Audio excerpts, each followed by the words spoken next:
and welcome to the DAZN Soccer Show. Myself, Adi Oladipo, as always, joined by former Arsenal forward Leon Osman and a newbie making his debut on the DAZN Soccer Show, a one-club man as well, from Everton fullback. Leon Osman joins us as well. All right, let's talk Champions League. 3 games gone, 3 games to go in the group stages. Remember, there are 8 groups. The top 2 go through to the knockout stages. So far, so good for the big boys, right? You look at the Man Cities, the Real Madrids, Liverpool have struggled a little bit as well. But in their group, Napoli have surprised everyone, right? You look at Napoli's team right now, and you look at what they're doing in Serie A as well.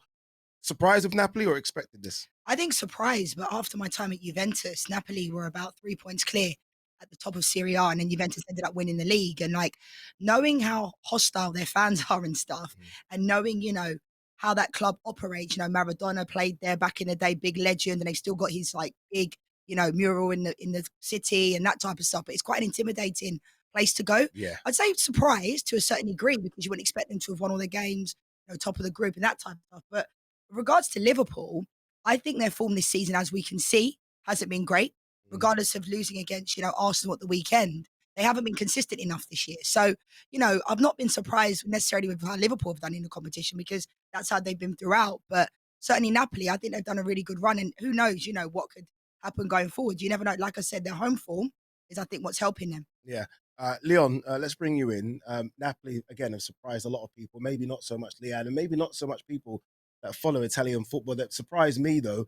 She mentioned Maradona there. They've got their own now new Maradona. There's always a new Maradona, isn't there? Yeah. There's like the Maradona. I'm going to try and pronounce his name, Leon. Bear with me on this one. This might take a few goes. Kvaratskhelia. But let's just call him Caradonna or Cavaradonna, as the Napoli fans are calling him. Have you seen much of him? And are you surprised by just how good and talented he is? I've seen bits of him. There's been a lot of talk around him. The Georgian wonder kid coming through. A lot of pressure comes on your shoulder when that's the case. When there's expectation for you to come out and deliver on the football pitch. But he's playing so well. He's part of a team that are absolutely flying at the moment in Serie A, unbeaten in the Champions League, won all 3 games. Beating Liverpool in a game that I think that was the one that raised eyebrows. I think that was the game that made everybody stand up and take notice of this team because they were dominant against Liverpool that night. They've gone on to beat Ajax 6-1 in Ajax in the last game. So, they're a very good, strong team. He's not the only one, but he is Kvaratskhelia. He is the guy that's getting all the plaudits at the moment, and I think his career, if he carries on like he is going to only go on an upward curve. And I think Napoli as well, a prime example of they've not exactly got all-star players, yeah, but they work well together as a team.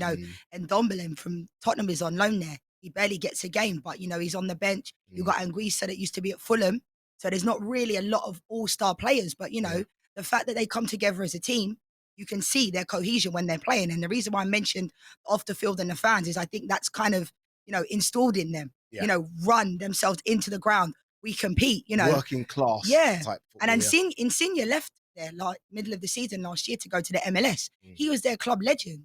Do you know what I mean? So I'm sure he's kind of like upset that he's not there at this moment in time because he's carried that team for so many years. Yeah. The one thing about them as well, unlike a lot of Italian teams, or at least how we view Italian teams, they're scoring loads as well. You mentioned 4 against Liverpool, 6 against Ajax. They scored 4 against Cremonese in the weekend just gone. This is a team that scores goals, so they don't concede and they score. Look, I'm not trying to say they're dark horses for the Champions League, but you never know. No, you never know. That's absolutely right. I wouldn't have said that Real Madrid looked like the strongest team in the Champions League last season, certainly through the group stages and the route they had, but they found a way to win. They showed real character. They showed they can score goals at any moment of the game. And that's definitely what this Napoli team are capable of. They seem like they've got an incredible amount of character. You've mentioned that the goals they've scored, they've already beat, as I mentioned, Liverpool and Ajax. They've shown they're really strong. They've got Raspadori that's scoring goals. Zelinski's a really good player as well. So they've got all the hallmarks of a team that can go far. They need to stay under the radar. I think if people start applying the pressure on them, like the expectation that Manchester City have, that Bayern Munich have, that Liverpool have generally had in the past, then that may weigh heavy on them. But at the moment, they're really enjoying playing, just playing and enjoying themselves, and they'll see how far that can carry them. Leon, quick word about Liverpool. Obviously, go to Ibrox, where the atmosphere is going to be insane. It was always going to be a tough group for Rangers, I thought, when you look at the teams that are in the Ajax, Napoli, Liverpool. Important for Klopp that they go there and just make sure they put in a dominant performance, isn't it? Definitely. Obviously, we know it's an intimidating place to go to. The fans are going to come out in a voice, and I think it's going to be a good game. But I hope that, Liverpool have had an indifferent season this year, inconsistent, but, I don't think you should ever write them off. They've got top players. They can turn it in the moment, and it just is weird what's happened to Liverpool, because it wasn't long ago, people were talking about Mo Salah potentially winning the Ballon d'Or, and that was only last season. So I think you have to remember, again, it sounds cliche, but you don't become a bad team overnight. Let's go on to Group C, Leon. It was called the Group of Death, wasn't it, initially? Barcelona, Bayern Munich, Inter Milan. Barcelona were kind of expected to get through this group just with the recruitment that Xavi has done in the summer. They only have 3 points right now. What's going on at Barcelona? Is it maybe just too many sort of star players that he's trying to get into the squad? Did you expect them to get through this group? Well, you mentioned it's the group of death, as it was called. There's going to be one big team that's not going to make it through. I don't think that you'd say the team aren't gelling, because the top of league of the league back in Spain, that they're doing really well. They're playing okay. It's just that they've not quite found a way to turn that into a progression, or it seems so. I don't think losing at Inter Milan is anything to get panicky about. That's a difficult place to go. I think this return fixture, I think this is the one where they'll need to dominate, to play well. You'd expect them to win. They do need to win. There's no doubt about that, because you'd say Bayern of the team that are pulling away. Bayern are the team that are dominant, won all 3 games, will look like they'll go on to win the group. But it's between Inter and Barcelona, and this week, this fixture could be the key moment in the decider. So he needs his players to play well, Xavi. He needs Lewandowski to get on the score sheet. He needs those players around, those big characters, your Busquets, to dominate the midfield and give them a platform to go on from. My team, that I think went underneath the radar until recently is Bayern. Yeah. I did the commentary game against Barcelona, and I think a lot of their players, Musiala, people saw against England Fantastic, yeah. how good he is. People talk about Mane, Sane, their back line, is unbelievable. So, and Alphonso Davies just picked up a pretty bad injury, so he'll be out. But for me, Bayern are a team to watch. I know a lot of people are talking about Manchester City, Real Madrid, but I think Bayern could go all the way, because defensively, even players like Kimmich against Barcelona the other week, he was amazing. But everyone was talking about Lewandowski playing against his former team. So all these other players are kind of going underneath the radar, when actually Bayern are a top team. So no one needs to be sleeping on Bayern, I promise you. Yeah, Bayern are just like the German national side. Every major tournament, you can't sleep on the German national side. No one was talking about them being, no one was saying they were going to win the Champions League beginning of the season. Now I think a lot of the betting slips have changed, right? Yeah. Everyone's changed the betting slips. Leon, let's talk about Spurs, second in Group D. It's been okay, I think it's fair to say, under Antonio Conte. You look at the Spurs squad, and there isn't that much Champions League experience in the squad. It's a good squad of players, but maybe not enough Champions League experience to take on Eintracht Frankfurt. Return of the game last week. What do you make of Spurs' run so far in the Champions League? Yeah, I think average, an okay start. They won comfortably against Marseille when Richarlison got his first couple of goals for the team. They looked like they were going strong. I did the game when they went to Sporting, and it was a very scrappy game, but it was one they should have won, if I'm being completely honest. They had more chances than Sporting. They were the team that had just been a bit more careful with their final ball. They'd have been a bit more clinical with a finish. They could quite easily have won that game and, been sat on 7 points at the moment. How it was I find it hard to always say, typical Spurs fashion. They find themselves conceding a goal late on, and that then becomes 2 goals. They were great goals that they conceded, but just for being a little bit more careful, they could have been even more comfortable. So I think Antonio Conte will be telling his team that they're still in a strong position. This group is in their hands, whether they progress. But I think as over the course of the Champions League, you have to be strong at home. You have to win your home group stage games. So this is going to be a big night for Spurs this week, trying to get the result against Frankfurt. Antonio Conte's been in the job for 10, 11 months, right? Yeah. and he's worked miracles. Let's be honest, all the Spurs fans never dreamed they'd be even in the Champions League Yeah. when he took over, right? They're in a really bad place. He rang in the changes, brought in Kulusevski and Bentancur, players that he knew at Juventus, Good and players. they came in and they've done well. A lot of people are questioning these types of players, but they came in, they know the Conte style, and they've done well. But I'm concerned for them to a certain degree because I don't think they're playing that well. I don't think they're playing that well in the league either. And I think sometimes clubs and fans can get a bit carried away, with regards to if they're doing well, oh my God, they're going to win the league. People talk about Tottenham winning the league at the beginning of the season. And Yeah. it's like they lose a couple of games and it's like, oh my God, this is really bad. Is Antonio Conte going to stay? Is he going to go? Thankfully, I think that conversation's been put to bed because I think the focus has always been too much on the manager. And if he's animation on the sideline, is he going to stay? He looks upset. He looks angry. He's going to leave. Do you know what I mean? I think, thankfully, they've left that to the side. But in the Champions League, I think they look a bit out of their depth right now. Yeah. I think you look at their back line and they don't look at it. When you look at Eric Dyer, I know he's been good this season, but when you look at him in the Champions League, Different levels. he gets caught. Yeah. Last week, someone drops his shoulder, goes the other way, and he gets stuck. So I think it's a different ball game in the Champions League. Antonio Conte knows that, but I think at this moment in time, it's a question of who is the front three. Is it Richarlison that's going to be in there? Is it Kulusevski? Son and Harry Kane picked themselves to a certain degree. Obviously, Son got put on the bench, come on and scored a hat-trick against Leicester the other week. So those are the types of players that Spurs need to be firing for them to win games. And in the Champions League, you can see Harry Kane has gone back to the way he used to play last season, coming deeper and deeper.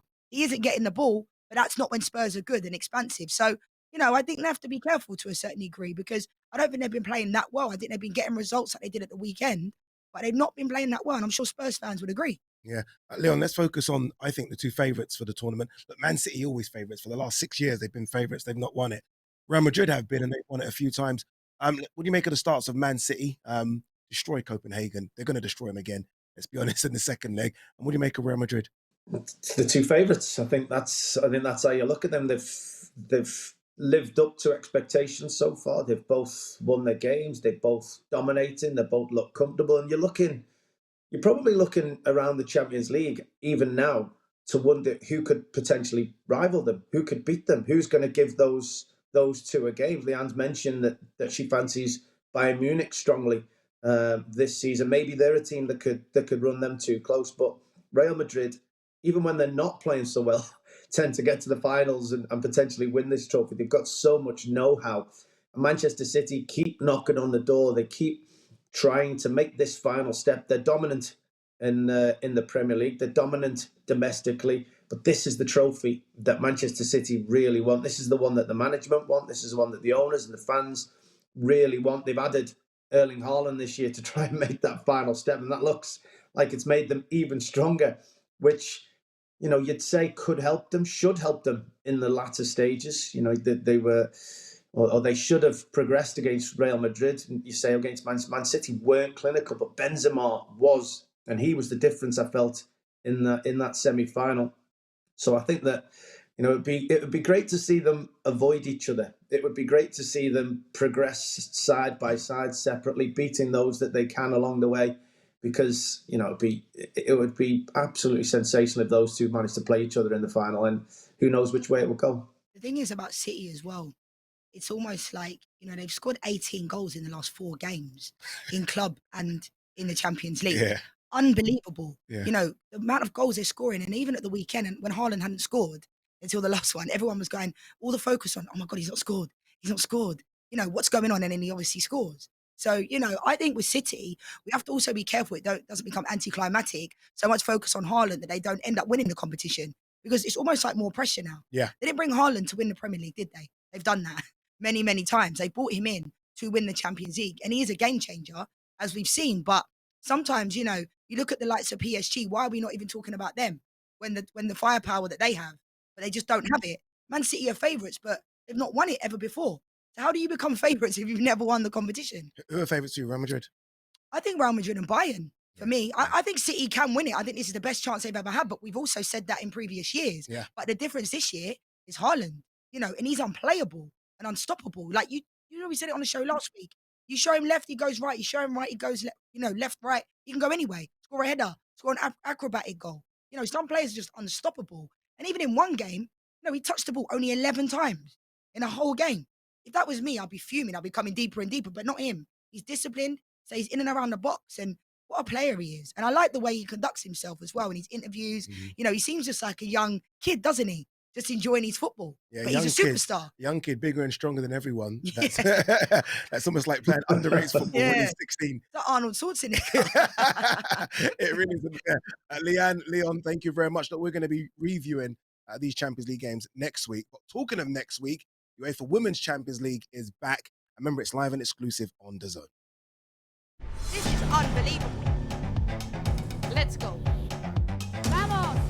This could be the beginning of a brand new era. To be honest, it gives me goosebumps. Look at that attendance. Over 91,000 fans. It's the best in European football. Oh, wow! What a goal that is! C'est Ada Egerberg qui vient éteindre.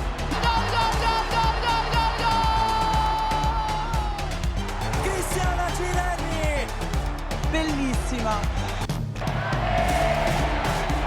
Amandine Henry with a spectacular goal for Leon. Thanks for DAZN as well. You did amazingly this year.